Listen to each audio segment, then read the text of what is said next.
वो ये कहना चाह रहा है कि या तो इधर नॉट फुल सब्जेक्ट जो है, इधर द सब्जेक्ट इज, आगे मैंने छोड़ दिया है उसको, हिंदी में आप लिख ही नहीं हो इंग्लिश में, द सब्जेक्ट इज इधर नॉट फुलफिलिंग द ऑब्लिगेशन, उसकी जो ड्यूटी है उसे वो पूरा नहीं कर रहा है, और या तो डूइंग इट फुलिशली, या तो उसको क्या कर रहा है, बेवकूफाना तरीके से कर रहा है,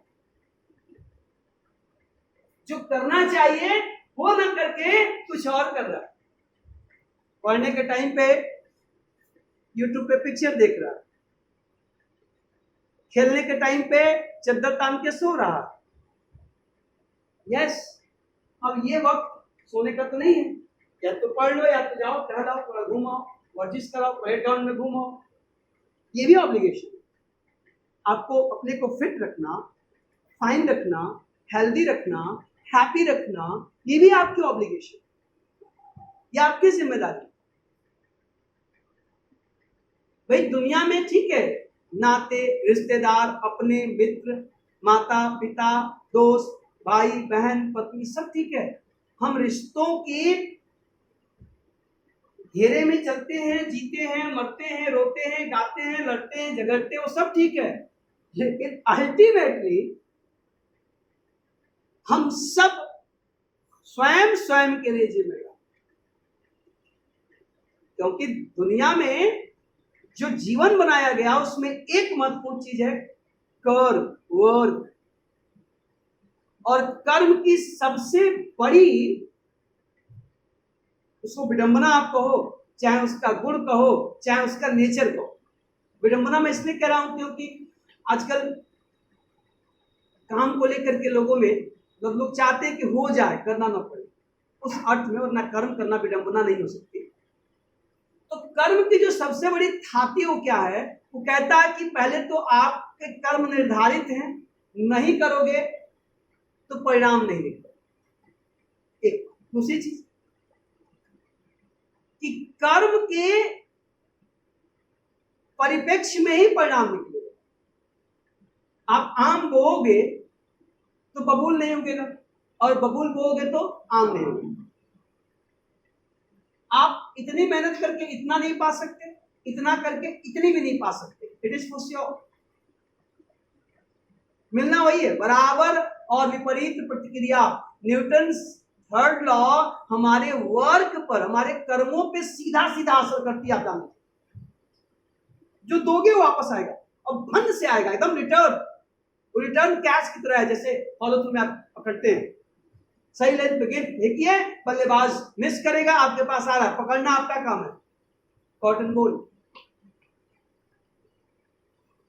बाबा बहुत पहले लिख के मर गए दोहे। रामचरितमानस को अगर आप धार्मिक पुस्तक के बजाय काव्य समझ के भी पढ़ ले तो भी फायदा है, चाहे जैसे पढ़ ले।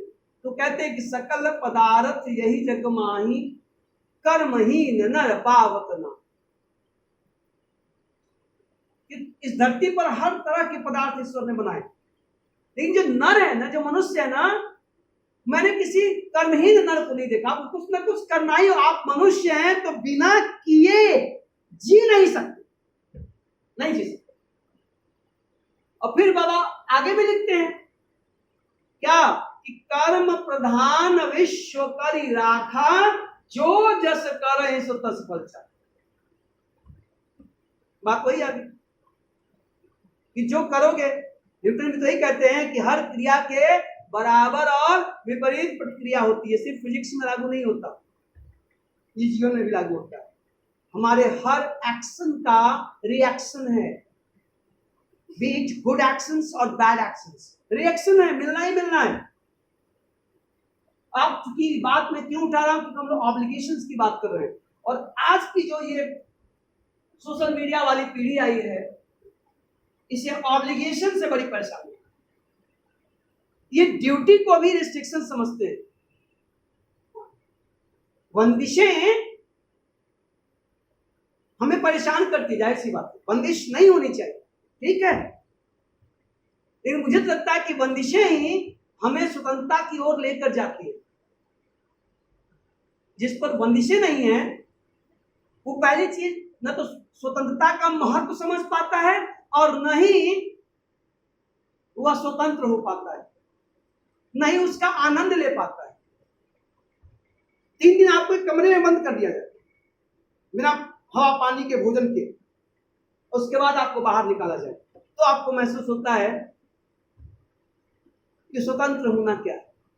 आपने वो कहानी पढ़ी होगी 10th में, शायद 10th में कहानी थी ना, कि वो एक व्यक्ति जेल में बिना किसी कारण के, बिना किसी अपराध के। ये भी एक तरीका है। ये बहुत इंपॉर्टेंट है। आप जब स्टोरीज पढ़ते हैं तो उससे लेते क्या है।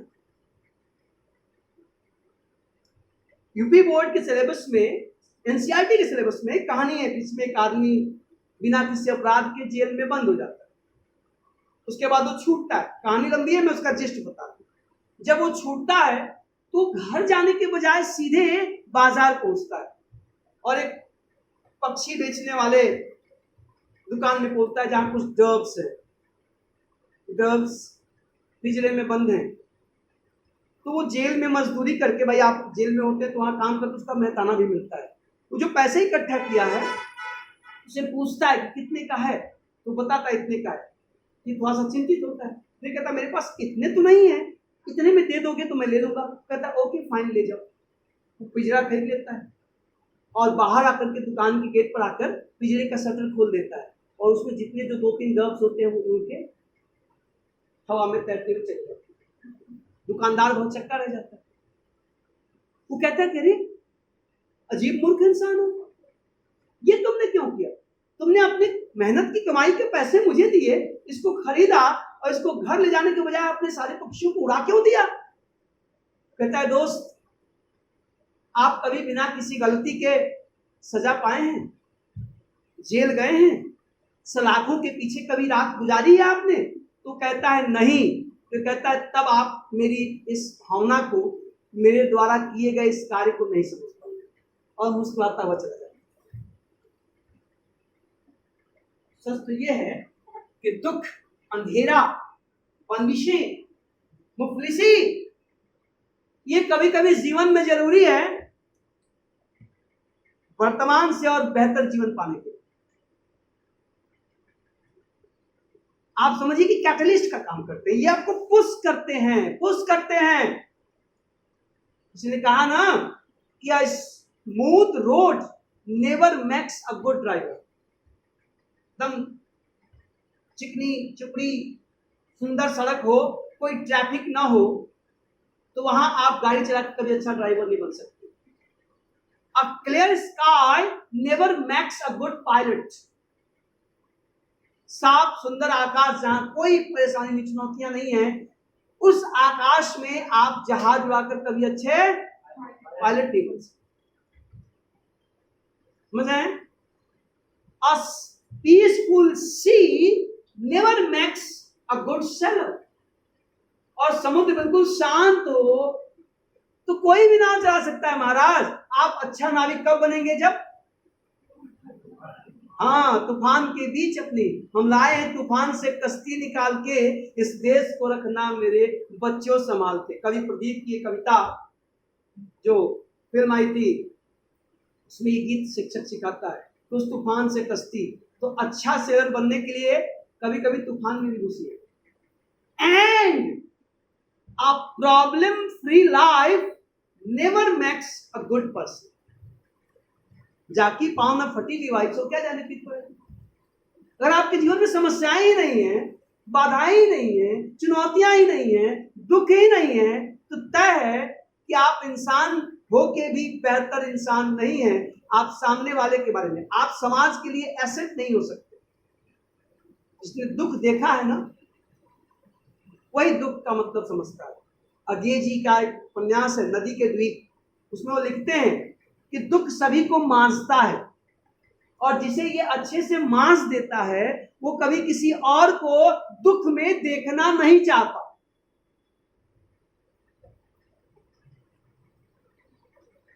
अब ये परसेप्शन लेने की बात है। मैंने कहा ना कि भूख लगी है तो भोजन चाहिए, तो भोजन के लिए 2 तरीका है, जाके चोरी करो या तो जाके मजदूरी करो। जैसा कि माई स्ट्रगल फॉर एन एजुकेशन में वॉशिंगटन साहब करते हैं, जो जाके मजदूरी करके नाश्ता खरीदते हो। कहते हैं कि ऐसा नाश्ता, this was the best breakfast I had ever. जीवन में इतना स्वादिष्ट मुझे नाश्ता कभी नहीं मिला था। सिंपल सी बात। चुनौतियां हमें बेहतर बनाती है। और क्यों ये बात? तो ऑब्लिगेशंस क्या हैं? ऑब्लिगेशंस हमें हमारे कर्तव्य बताते हैं, हमारी जिम्मेदारियां बताते हैं। इसलिए यहां शुड लगा होता चाहिए। It depends on you. छोड़ दिया गया, थारी मर्जी करो या ना करो यार। करोगे तो तुम्हें फायदा होगा, तुम्हारा समाज अच्छा होगा, तुम्हारा राष्ट्र अच्छा बनेगा, तुम्हारी पीढ़ियां अच्छी होंगी। और हम सभी मनुष्यों का कर्तव्य है कि हम अपनी आने वाली पीढ़ियों के लिए अच्छा छोड़ के जाएं। हम अच्छा कब छोड़ के जाएंगे? जब हम अपने अपने ऑब्लिगेशंस को ठीक से लेंगे।